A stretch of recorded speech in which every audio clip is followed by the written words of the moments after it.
Bonjour, c'est encore votre vieux frère, Dr Daniel.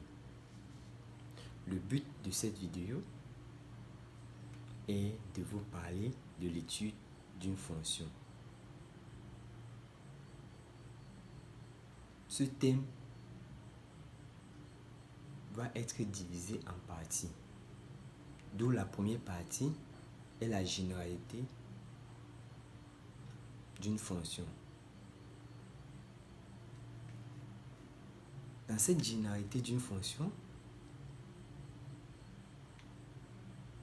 pour essayer de entrer en profondeur, nous allons commencer par définir ce qu'on appelle fonction. En petit 1, en petit 2, qui va être intitulé le domaine de définition d'une fonction. Comment déterminer le domaine de définition d'une fonction? Ce petit 2 va être divisé en sous-titres. Donc nous aurons,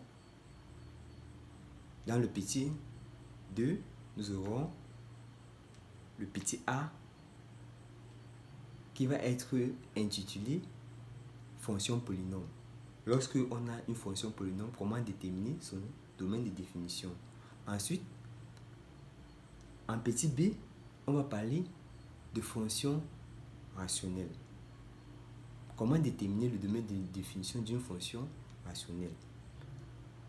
En petit c, on va parler d'une fonction irrationnelle. Comment déterminer le domaine de définition d'une fonction irrationnelle? En petit d, on va parler d'une fonction composée rationnelle dont le dénominateur est irrationnel. Je vais vous montrer comment déterminer le domaine de définition de ce type de fonction. En petit e, on va parler de fonction exponentielle. Ça, c'est une partie qui va concerner rien que les classes de terminale scientifique. Donc, on va parler de terminale scientifique et terminale A. Donc, qui va concerner les classes de terminale. Je vais vous parler d'une fonction exponentielle. Ensuite, en petit f, je vais vous parler d'une fonction, ce qu'on appelle fonction logarithmique, donc fonction ln. Et enfin, en petit g, je vais vous parler de la généralité d'une fonction composée. Donc, je vais généraliser la fonction composée. Je vais vous montrer comment déterminer le domaine de définition d'une fonction composée. Sans plus tarder, nous allons passer au petit 1 qui est intitulé définition d'une fonction.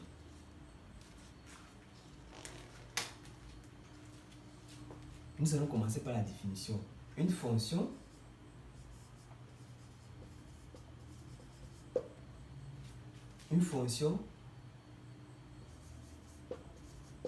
est un procédé qui permet d'associer un élément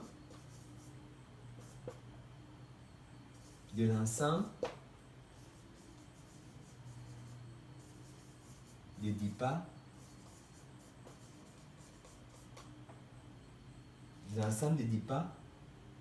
que je vais appeler l'ensemble de départ grand A à un élément de l'ensemble d'arrivée. On va appeler grand B. Maintenant, si on veut structurer cette fonction, on va prendre une fonction f définie de R vers B à tout élément de A on associe un élément f de x qui est égal à y. Or, y représente l'image de x par la fonction f. De même, tandis que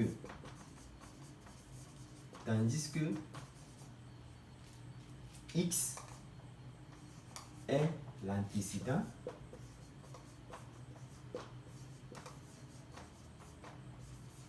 de y par la fonction f. Définition d'une fonction. Une fonction peut se définir comme un procédé qui permet d'associer un élément de l'ensemble de départ que j'ai appelé grand A à un ensemble d'arrivée grand B. Donc, en d'autres termes, pour essayer de transformer ce français en langage mathématique, nous avons pris une fonction f définie de A vers B. À tout élément de x, on associe un élément de à tout élément de A qui est x, on associe un élément de B qui est f de x qui est égal à y. Y correspond à l'image de x par la fonction f, tandis que x est l'antécédent de y par f. Nous allons essayer maintenant de donner un exemple. On va prendre un exemple.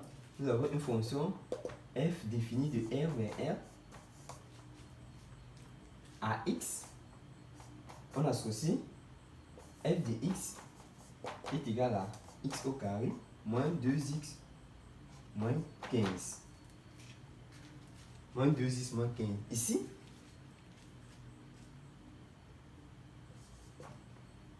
tel que quoi? Tel qu'on a f de 7 est égal à 20. C'est-à-dire, l'image de 7 par f nous donne 20. Comment calculer l'image de 7? Pour calculer l'image de 7, on calcule f de 7. F de 7 en utilisant l'expression de notre fonction donnée au départ. C'est-à-dire là, en utilisant cette expression, on remplace le x. Donc, le 7 a remplacé le x. Donc, partout où il y a x, on remplace par 7.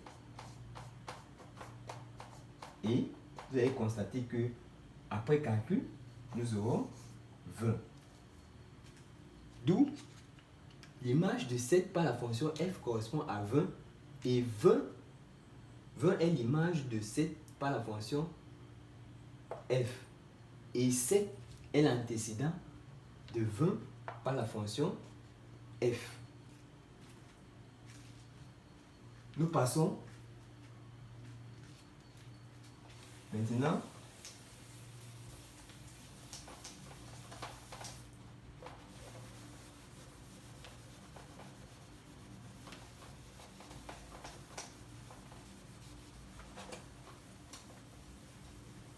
à la deuxième partie, qui est quoi? Qui est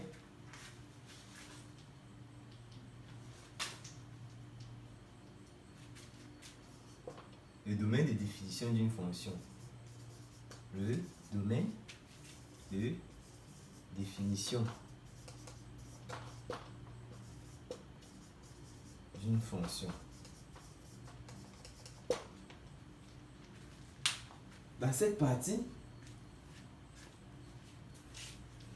va être regroupée, va être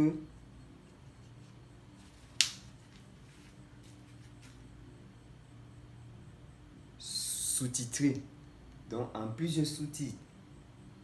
Donc ça va constituer plusieurs sous-titres. Le premier sous-titre, qui est le petit a,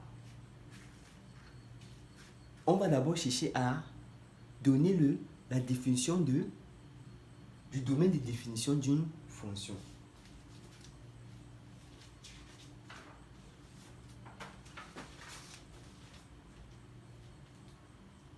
On dit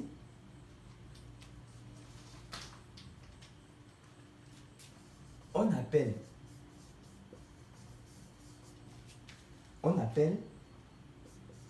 domaine de définition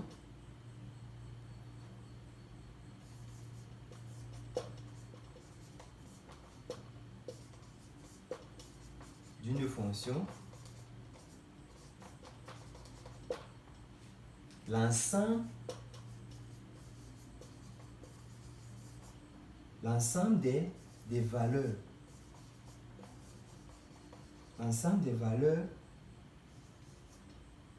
de x, l'ensemble des valeurs de x pour lesquelles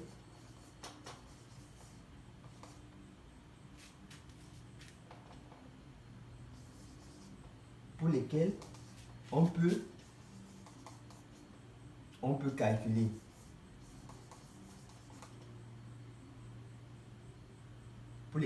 calculer l'expression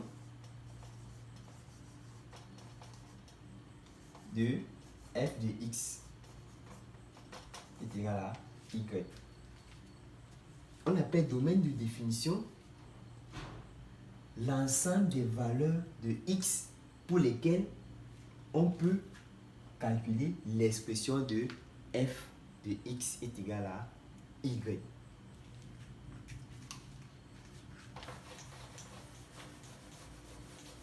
Ensuite, comment calculer le domaine de définition? Nous allons prendre un exemple. Nous allons prendre d'abord un petit exemple.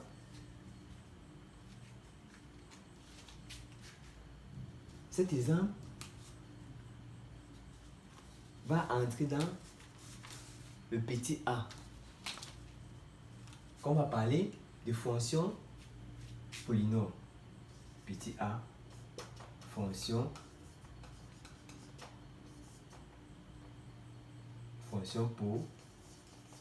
polynôme. On va parler de fonction polynôme. Pour commencer, nous allons d'abord définir ce qu'on appelle fonction polynôme. Soit f une fonction.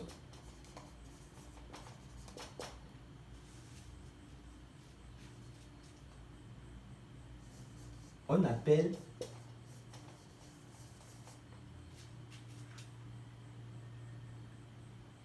fonction polynôme f une fonction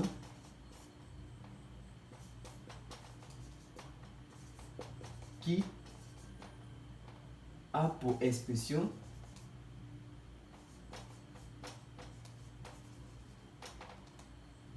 f de x est égal à somme de ak x à la puissance k, k allant de 0 à n, avec quoi?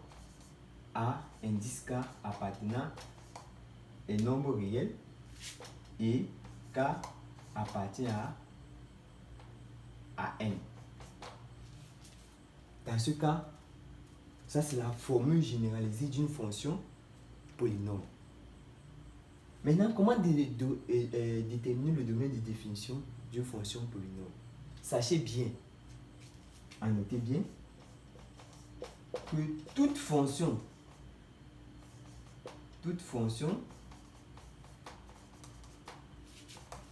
polynôme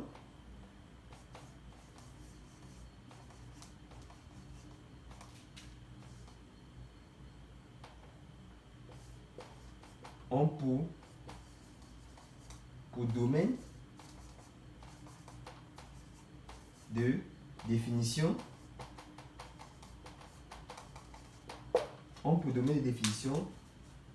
R. On pour domaine de définition R. Donc, toute fonction polynôme ont pour domaine de définition R. Nous allons prendre un exemple.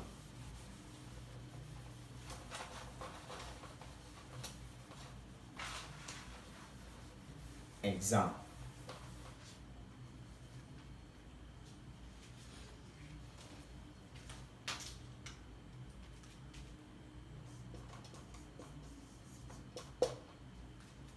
Exemple.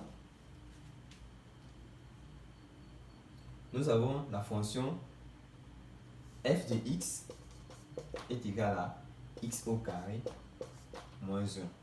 Nous constatons que cette fonction est sur la forme somme des a indice k, x à la puissance k avec k allant de 0 à n. Donc ça veut dire que là, nous avons un polynôme de degré 2. Comme c'est un polynôme de degré 2, on ne réfléchit plus. Son ensemble de définitions, c'est R. Sous forme d'intervalle, c'est moins l'infini plus l'infini. Nous passons maintenant au petit b qui va être intitulé fonction rationnelle. Fonction rationnelle. Qu'est-ce qu'une fonction rationnelle? Nous allons donner la définition d'une fonction rationnelle. Pour définir une fonction rationnelle, nous allons prendre trois fonctions. F, G, H. Trois fonctions. F est une fonction. F est une fonction rationnelle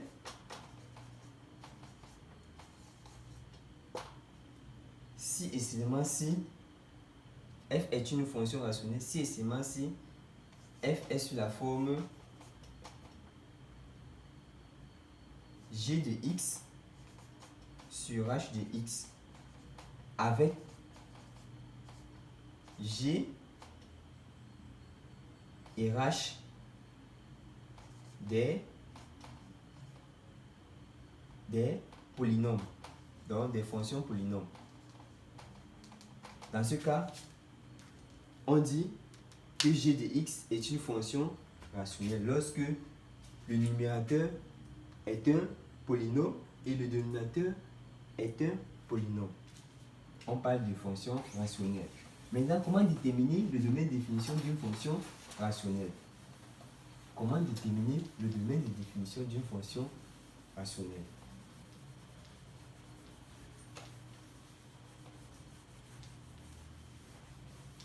Comment déterminer le domaine de définition d'une fonction rationnelle? Pour déterminer le domaine de définition d'une fonction rationnelle, nous allons commencer par donner la condition d'existence. La condition d'existence. On dit f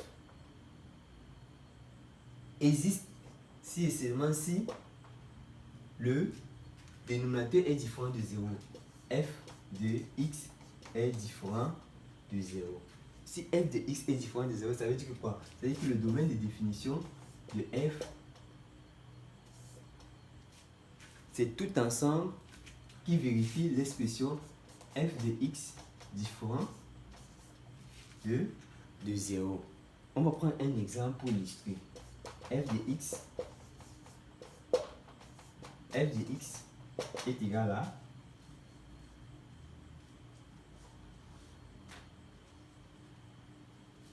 à x plus 2 sur x moins 1.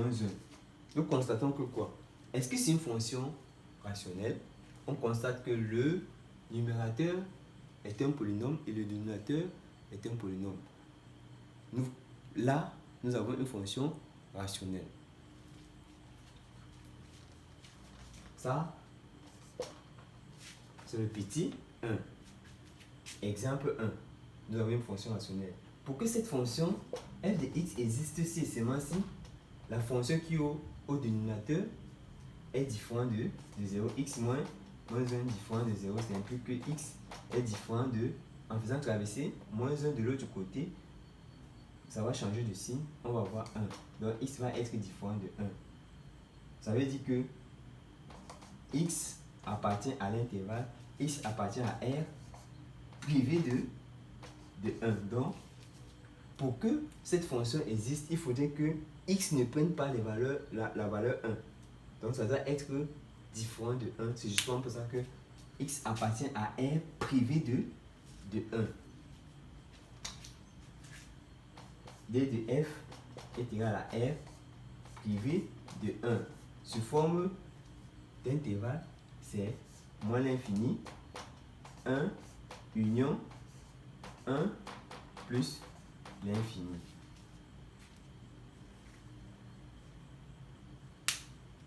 Ceci représente une fonction, le domaine de définition d'une fonction rationnelle, de cette fonction rationnelle. Nous passons maintenant au petit c. Au petit c qui va être intitulé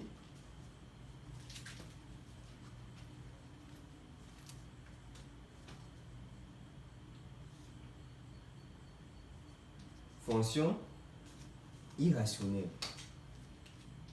Petit c, fonction irrationnelle. Nous allons définir ce qu'on appelle fonction irrationnelle.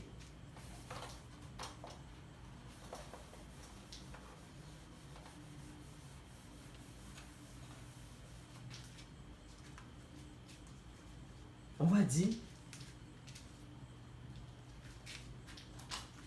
nous allons définir deux fonctions, soit f, g, deux fonctions, soit f, g, deux fonctions. F est une fonction irrationnelle si seulement si f a pour expression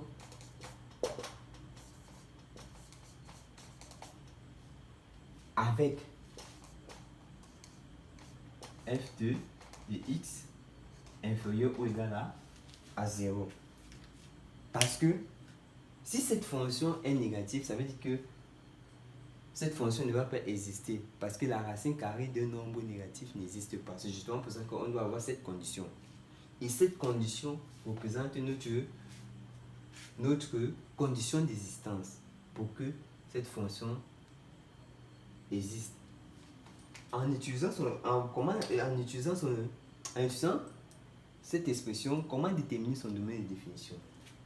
F existe si et seulement si f de h de x est supérieur ou égal à 0. H de x est supérieur ou égal à 0. Dans ce cas, nous aurons le domaine de définition de ceci correspond à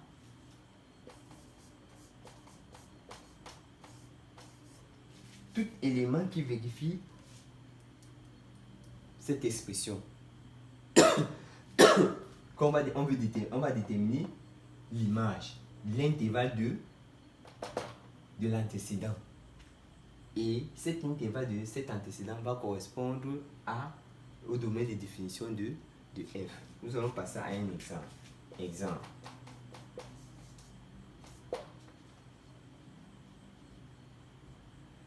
On nous donne f de x est égal à racine de x au carré moins 2.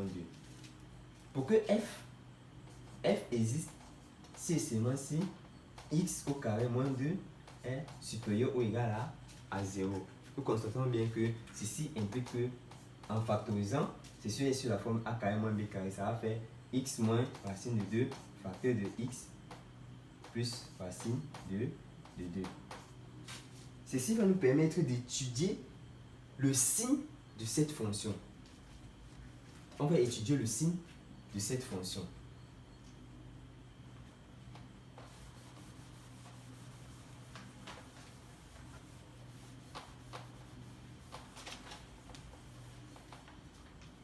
Nous allons tracer notre tableau de signes.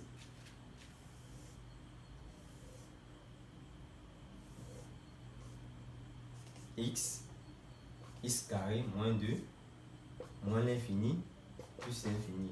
Or, quelle est la fonction, quelle est la valeur qui annule x moins racine de 2? Donc on savait que la valeur qui annule x moins racine de 2, c'est racine de 2. La valeur qui annule x plus racine de 2, c'est moins racine de 2. C'est pour ça qu'on met ces différentes valeurs qui annulent notre fonction x carré moins 2. Le signe de a à l'extérieur des racines et le signe contraire de a à l'intérieur des racines. Maintenant, on se pose la question, quelle est la partie de notre intervalle dont x au carré moins 2 est positif? Donc, qui vérifie cette expression.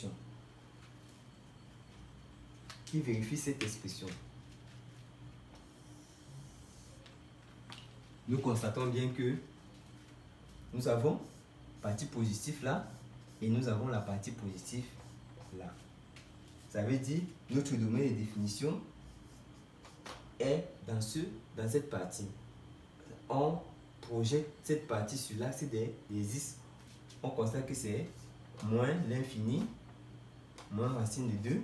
Or, comme c'est supérieur ou égal à 0, donc ça veut dire qu'on doit fermer à moins racine de 2. Union, on fait à racine de 2 plus l'infini.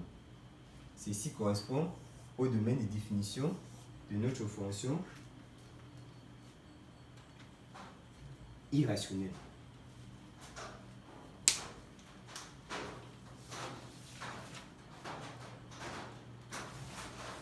Nous passons maintenant à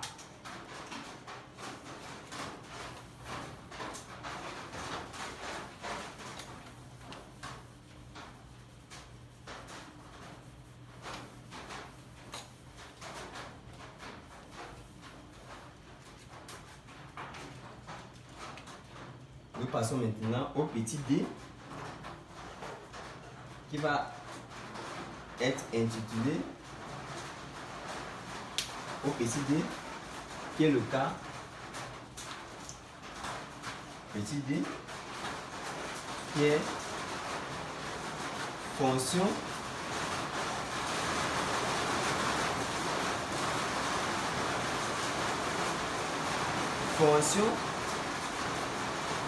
à dénominateur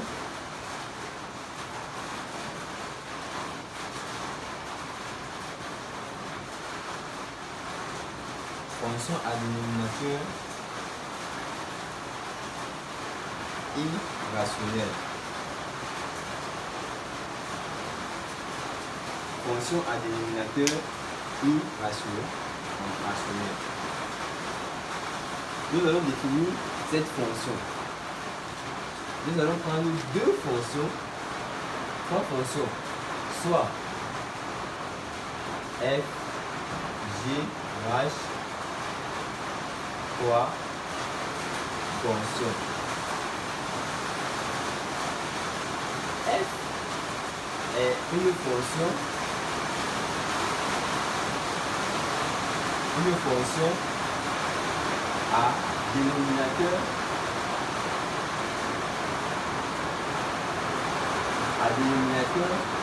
irrationnel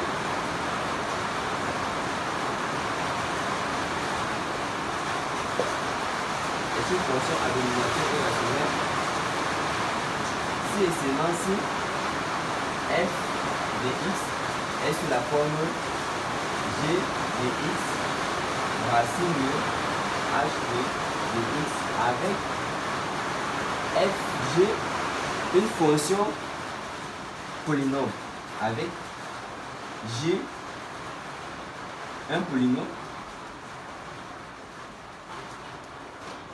et h de x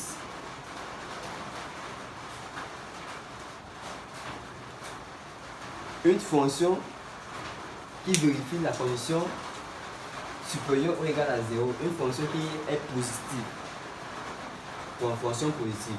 Maintenant, dans ce cas, quelle est la condition pour que f de x existe? F existe ici et seulement si normalement c'est racine de soit différent de 0. Or, comme ceci, il faudrait que le dénominateur soit différent de 0. Notre dénominateur doit être différent de 0. Et h de x inférieur ou égal à 0. Si la racine de g de x est différente de 0 et h de x différent de 0, ça veut dire que f de x existe si et seulement si h de x est différent de 0 et h de x est inférieur ou égal à 0. Dans ce cas, ça implique directement que f de x existe si seulement si h de x est strictement supérieur à 0. Donc, j'ai essayé d'utiliser ces étapes pour aboutir à cette condition. Normalement, pour que ce type de fonction existe, il faudrait que quoi? Il faudrait que la fonction qui est au dénominateur, qui est à l'intérieur du radical, soit strictement supérieure à 0. Et là, nous aurons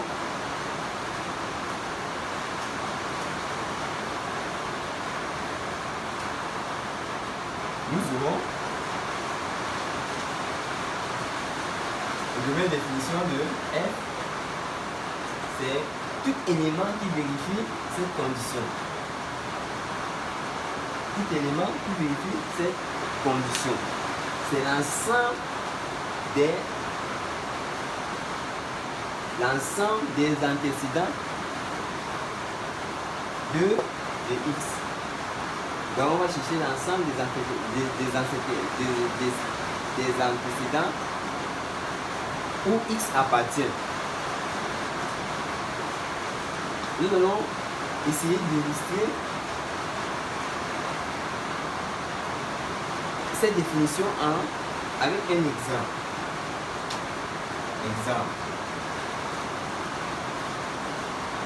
Nous avons la fonction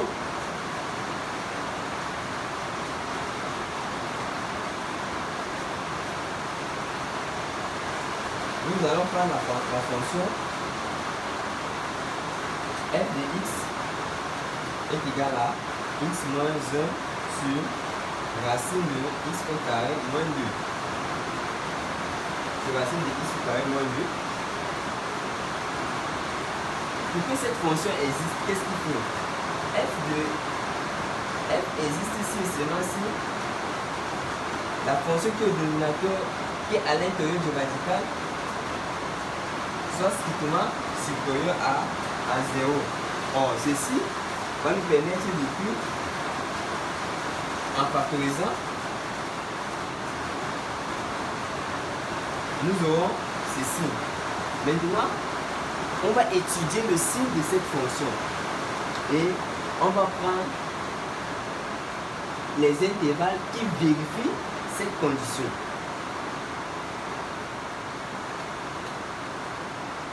Ceci fait intervenir le tableau de signes de la fonction qui est à l'intérieur du radical.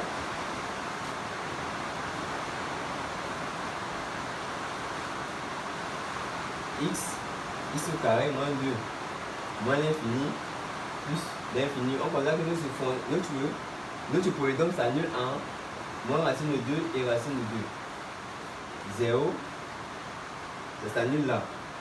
Voyez? Le signe de A à l'extérieur des racines et le signe contraire de A à l'intérieur des racines. Nous constatons bien que quelles sont les parties qui vérifie ceci, les parties positives. Nous considérons quoi voici notre partie positive où notre domaine de définition est compris. Ça veut dire l'ensemble des définitions de cette partie, c'est moins l'infini en projetant sur l'axe des en projetant cette zone sur l'axe des x, on connaît que c'est moins l'infini moins 2. Or, notre condition c'est il faut dire que notre fonction qui est à l'intérieur du radical soit strictement supérieure à 0. Donc, on voit que quoi? Au niveau du nombre, notre intervalle est ouvert. Union, ouvert, racine de 2 plus l'infini. Ceci représente notre domaine de définition de notre fonction. Ensuite, nous allons prendre le deuxième cas. Nous allons prendre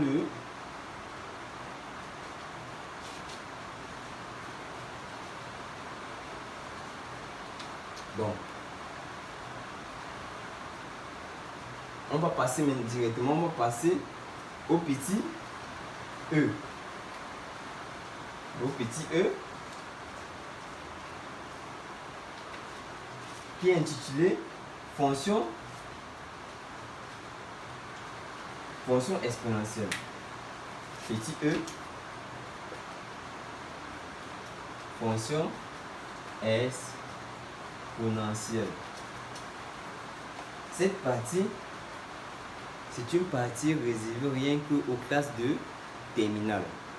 Je vais définir ce qu'on appelle fonction exponentielle. Soit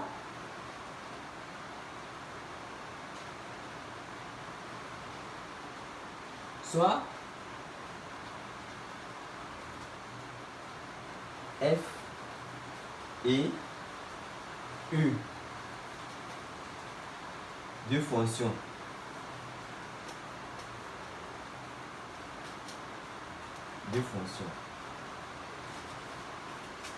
F est une fonction exponentielle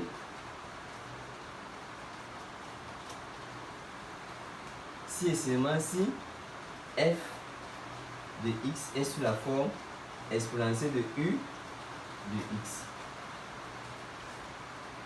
avec u une fonction. U est une fonction. On veut déterminer, ça c'est l'expression généralisée d'une fonction exponentielle. Maintenant, comment déterminer le domaine de définition de cette fonction?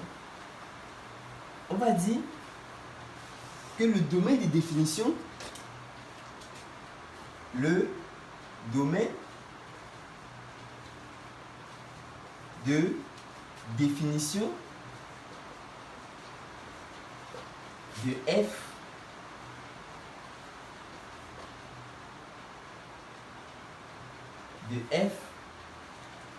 le domaine de définition de f dépend du domaine de définition de u, dépend du domaine de définition de u, de la fonction u.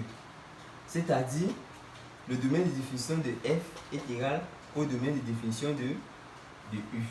C'est ce que ça signifie. Nous allons prendre maintenant, dans ce cas, nous allons illustrer ça avec plusieurs exemples. Nous allons prendre notre premier exemple. Exemple 1.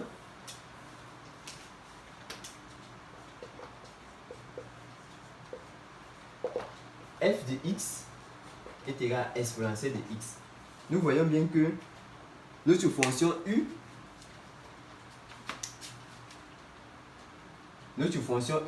parce que ça c'est la formule généralisée d'une fonction exponentielle. Or, nous voyons bien que notre fonction u correspond à x. Et notre fonction u est une fonction polynôme. Et toute fonction polynôme a pour domaine de définition R. Ça implique que d de u est égal à R. Si d de u est égal à R, ça veut dire que d de f correspond à d de u qui correspond à moins l'infini plus l'infini. Ceci, c'est notre premier exemple. Bon, on va prendre maintenant notre deuxième exemple lorsque notre fonction f de x est une fonction irrationnelle. F de x est égal à exponentielle de racine de x. F de x est égal à exponentielle de racine de x. Nous voyons bien que notre u de x est égal à racine de x. Or, ceci implique que quoi? La condition pour que u de x existe, il faudrait que quoi?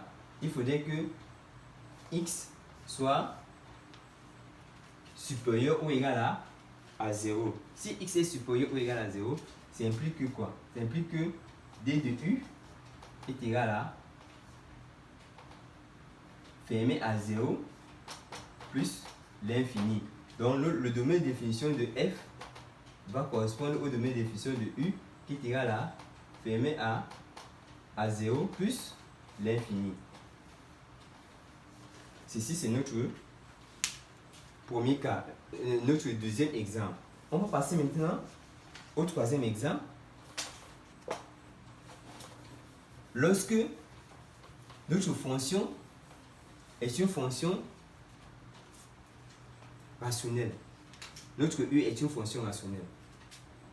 Exemple 3. Nous avons f de x est égal à exponentielle de x sur x moins 1. Nous voyons bien que u de x c'est égal à x sur x moins 1. Pour que cette fonction existe, il faudrait que quoi? Il faudrait que x moins 1 soit différent de 0. Ceci implique que x différent de 1. Et là maintenant, le domaine de définition de f va correspondre au domaine de définition de u qui est quoi? Moins l'infini, 1, union, 1, plus l'infini. Ainsi de suite. Donc, lorsque nous avons une fonction exponentielle, on regarde l'expression de la fonction de u.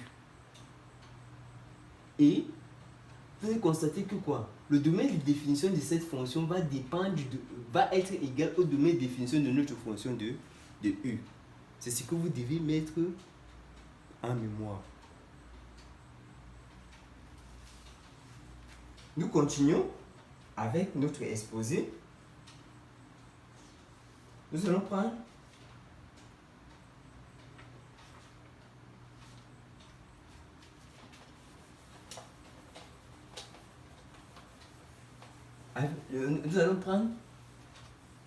nous passons maintenant au petit f.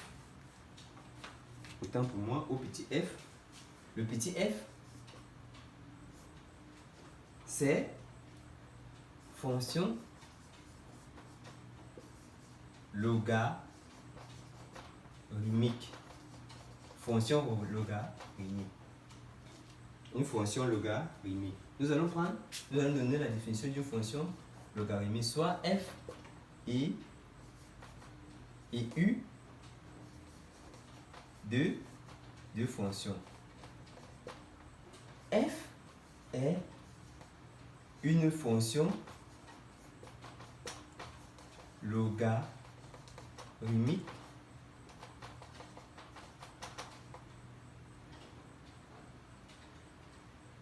lorsque elle a pour expression f de x est égal à ln de u de x avec U de x strictement supérieur à 0. Ça, c'est la condition. Pour que notre fonction logarithmique puisse exister, il faudrait que la fonction qui est à l'intérieur de notre logarithme soit strictement supérieur à 0.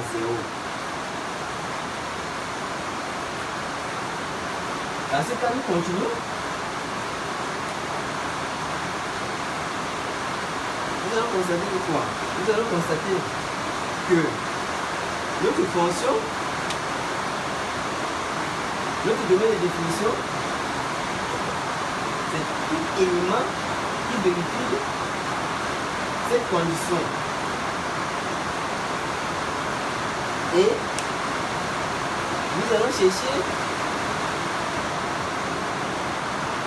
l'antécédent de l'intervalle. C'est cet antécédent de cet intervalle qui va correspondre à D de F.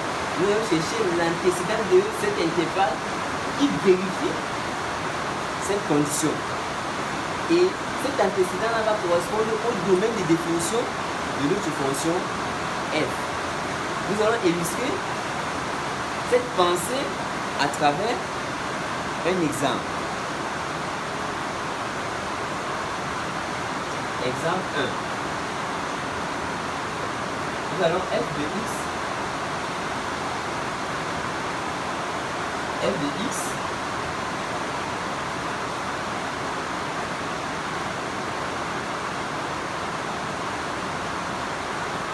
est égal à ln de x.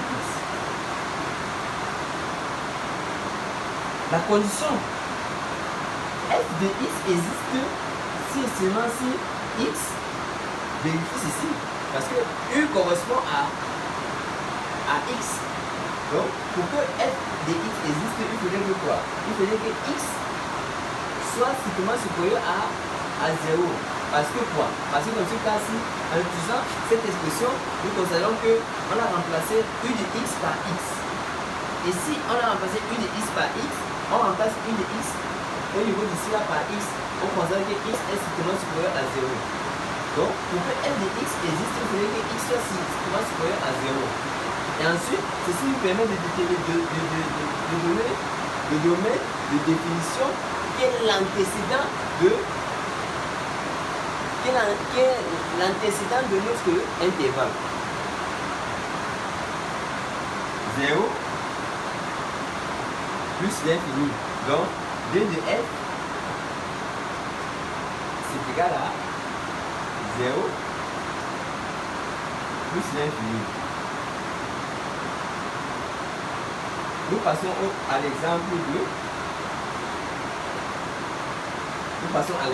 2. Qui stipule que quoi? Que là, dans le cas où nous avons une fonction rationnelle, ln de x sur x moins 1. Pour que notre fonction f de x existe, de notre condition, il faudrait que quoi? Que x sur x moins 1 soit strictement supérieur à 0. Dans ce cas, ça va nous permettre de... On va chercher le tableau de signes de cette fonction. Et à partir du tableau de signes, ça va nous permettre de déterminer la zone de l'intervalle qui vérifie cette condition.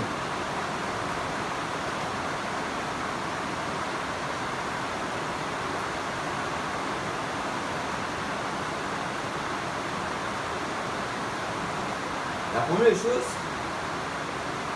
on a moins l'infini plus l'infini.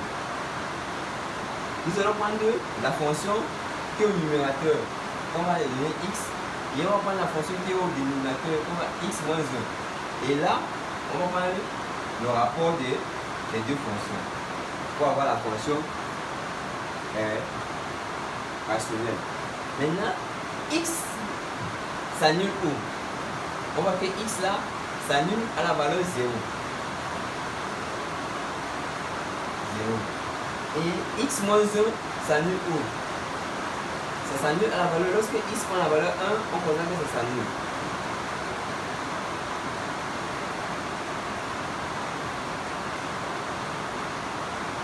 le signe de A à droite, plus, et quand ça traverse, là où ça s'annule, ça devient moins. Le signe de A à droite, plus, moins, moins. Maintenant, on fait le rapport, c'est-à-dire on multiplie les signes, ça va faire plus fois plus, moins fois moins, plus, moins, plus. Maintenant, on essaie maintenant de repérer la zone qui vérifie cette condition. On constate que quoi? C'est cette zone. Donc, le domaine de définition de notre fonction, c'est moins l'infini, 0, union, 1, plus l'infini. Ça correspond à notre domaine de définition de la fonction f de x, dont u est une fonction rationnelle. On va passer à l'exemple 3, dans le cas où notre fonction est une fonction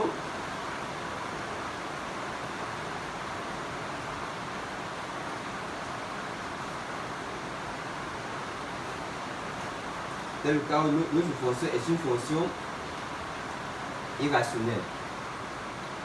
Exemple 3. F de x va correspondre à ln de racine de x au carré moins 2. Nous voyons bien que quoi? Pour que notre fonction f de x existe, ça existe si et seulement si quoi? Si et seulement si ceci est strictement supérieur à 0. Ceci est strictement supérieur à 0. Donc en d'autres termes, on va notre condition. Maintenant, pour que cette fonction soit positive, on doit donner la condition pour que ceci existe. Ça implique encore que quoi? Que f de x existe si et seulement si x au carré moins 2 est supérieur ou égal à 0, sachant que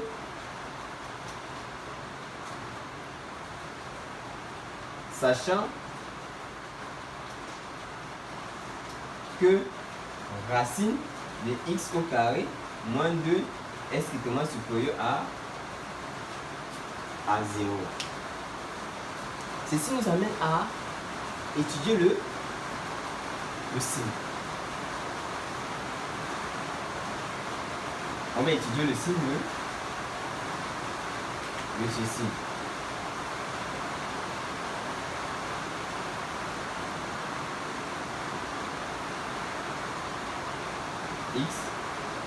X carré moins 2, moins l'infini, moins racine de 2, plus l'infini. Le signe de A à l'extérieur des racines, le signe de A à l'intérieur des racines. Nous considérons quoi? La zone qui vérifie cette condition, c'est ça.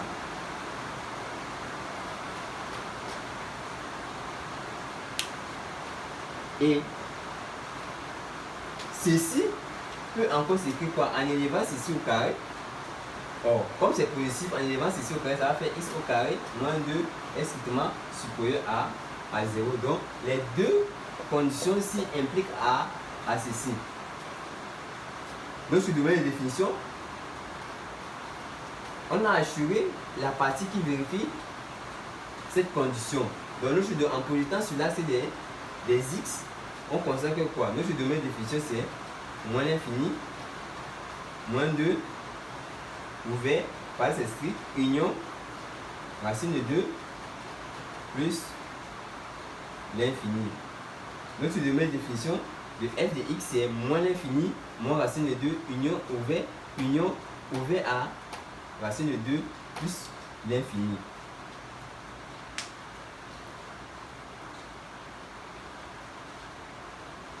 Nous prenons maintenant le cas où nous avons une fonction composée dont le dénominateur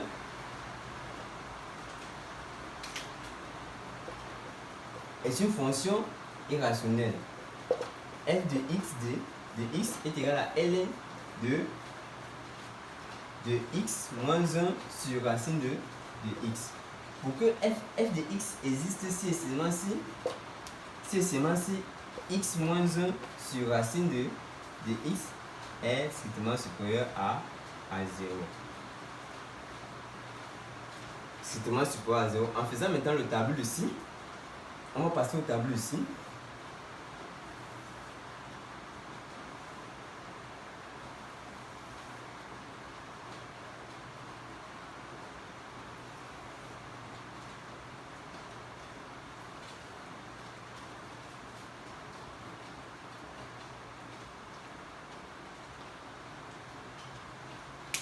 Attendez. On peut ne même pas passer par le tableau ici. Ceci implique que quoi? Implique que x moins 1, parce que racine de x est positive. X moins 1 est positif et la condition pour que cette fonction existe, il faudrait que x soit strictement supérieur à 0.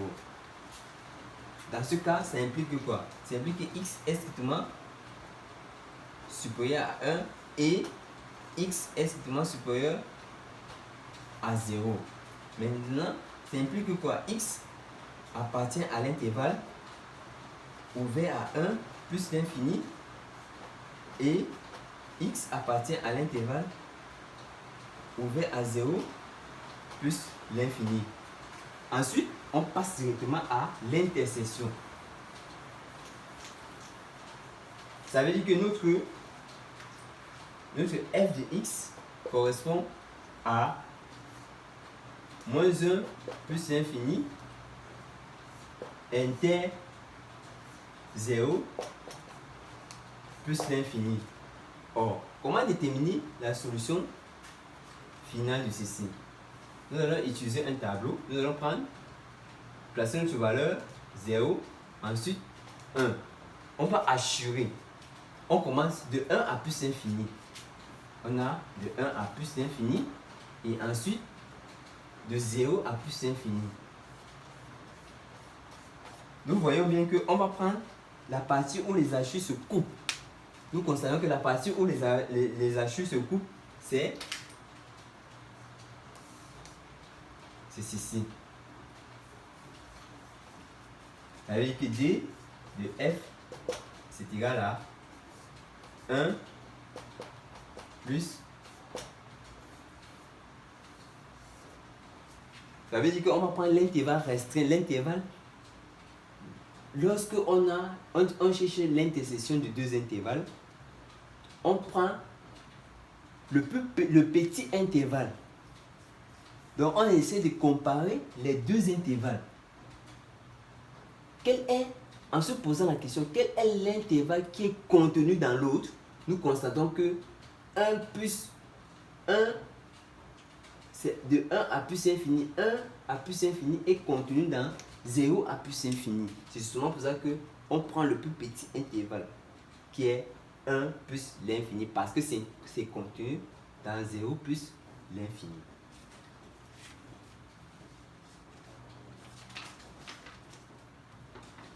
Nous passons maintenant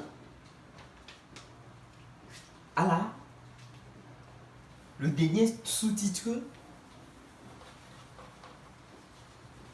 pour atteindre l'objectif de cette vidéo. Le dernier sous-titre, c'est G, le cas d'une fonction composée. Nous avons la fonction composée. Nous allons définir ce qu'on appelle fonction composée. Soit f, g et h, 3 fonctions. 3 fonctions. F est une fonction composée si f a pour expression g rond h de x. G rond H2 de X. Maintenant, comment déterminer le domaine de définition de cette fonction? Le domaine de définition de la fonction f, c'est f h de x, c'est tout élément de h de x qui appartient au domaine de définition de g de x, tel que quoi? Tel que f de x est égal à ceci.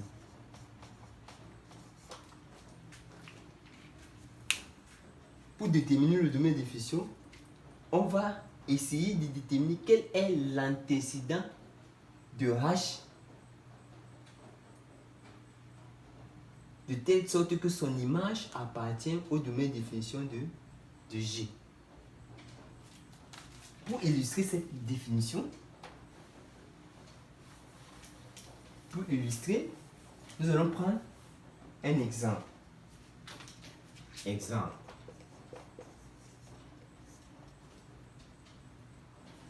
Nous allons prendre l'exemple. Nous avons notre fonction f de x est égale à la racine de x moins 1. Si on essaie de posons g de x est égal à la racine de x et h de x est égal à x moins 1. Ça veut dire quoi? Ça veut dire que notre g de x s'écrit sous la forme g rond h de x. Ça veut dire, en d'autres termes, c'est-à-dire que nous aurons dans la fonction g de x, ça va faire g de h de x. Or, g de h de x, vous voyez bien qu'on a remplacé x par h de x. Ça veut dire que là, ça va faire racine de h de x. Or, h de x est égal à ceci, ça correspond.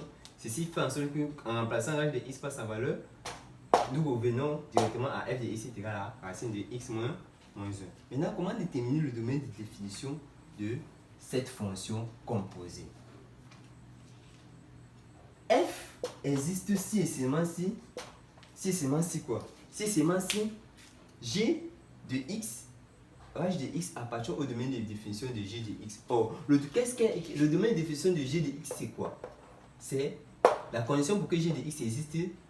Il faudrait que quoi? Il faudrait que x soit strictement x soit supérieur ou égal à 0. Donc le domaine de définition de J, c'est l'ensemble fermé à 0 plus l'infini. Donc f de x existe si et seulement si h de x appartient au domaine de définition de ceci, qui correspond à 0 plus l'infini. Or, si ceci appartient à l'intervalle 0 plus infini, ça va impliquer que quoi? G de x est supérieur ou égal à 0. Or, en remplaçant g de x par sa valeur, ça va faire x moins 1 supérieur ou égal à 0. Ceci implique que x est supérieur ou égal à 2. Donc, nous aurons x appartient à l'intervalle fermé à 1 plus l'infini. D'où le domaine de définition de la fonction G2, d'où le domaine de définition de la fonction f. Donc ça veut dire que d de f va être égal à l'intervalle fermé à 1 plus l'infini. Arrivons au thème de cette vidéo qui était